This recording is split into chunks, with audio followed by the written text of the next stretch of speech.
വിഷമിക്കുവാണോ? താനിങ്ങനെ വിഷമിച്ചിരുന്ന ഈ വീടിന്റെ താളം തെറ്റൂട്ടോ. താൻ വേണ്ട ദേവികയെ എല്ലാവരെയും പഴയ ജീവിതത്തിലേക്ക് മടക്കി കൊണ്ടുവരാൻ. ഞാൻ നിത്യമോളെ കുറിച്ച് ആലോചിച്ചുകൊണ്ടിരിക്കുകയായിരുന്നു സിദ്ധു. എന്തുകൊണ്ടായിരിക്കും എന്നോടൊരു വാക്ക് പോലും പറയാതെ ഇവിടെ നമ്മൾ ഇറങ്ങിപ്പോയത്? അതിനുള്ള ഉത്തരം കിട്ടാതെ എനിക്ക് സ്വസ്ഥത കിട്ടില്ല.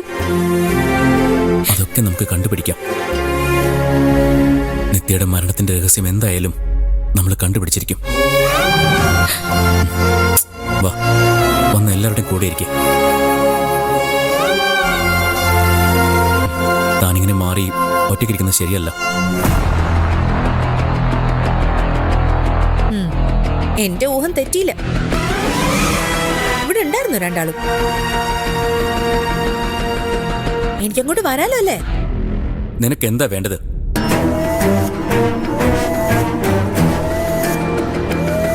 എനിക്ക് പലതും വേണം.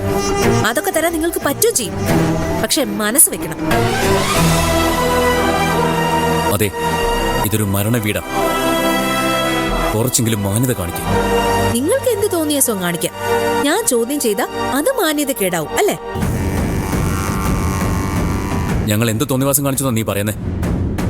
കാണാൻ പാടില്ലാത്ത സാഹചര്യത്തിൽ കണ്ടു.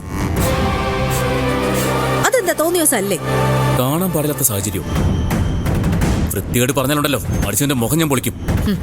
അല്ലെങ്കിലും എന്നെ ഒഴിവാക്കണം എന്നാണല്ലോ ഇവൾക്ക്. എന്നാലല്ലേ കാമുകനെ കിട്ടൂ. ചന്ദ്ര, ഇറങ്ങി പോടി ഇവിടുന്ന്. നിനക്ക് ഔചിത്യം എന്ന വാക്കിന്റെ അർത്ഥം എന്താണെന്ന് അറിയോ? നിങ്ങൾക്കറിയോ? എന്നെ ആരും പഠിപ്പിക്കാനൊന്നും വരണ്ട, നിയന്ത്രിക്കാനും. അതൊക്കെ സ്വയം അങ്ങ് ചെയ്താ മതി. ഞാൻ പോയി തന്നോളാം. സ്വർഗത്തിലെ കട്ടറുമ്പാവാൻ എന്തായാലും എനിക്ക് താല്പര്യമില്ല.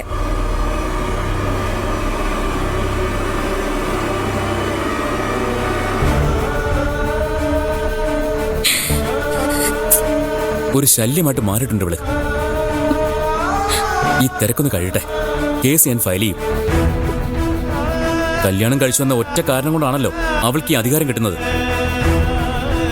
അത് അവസാനിപ്പിച്ച് കൊടുക്കുന്നുണ്ട് ഞാൻ.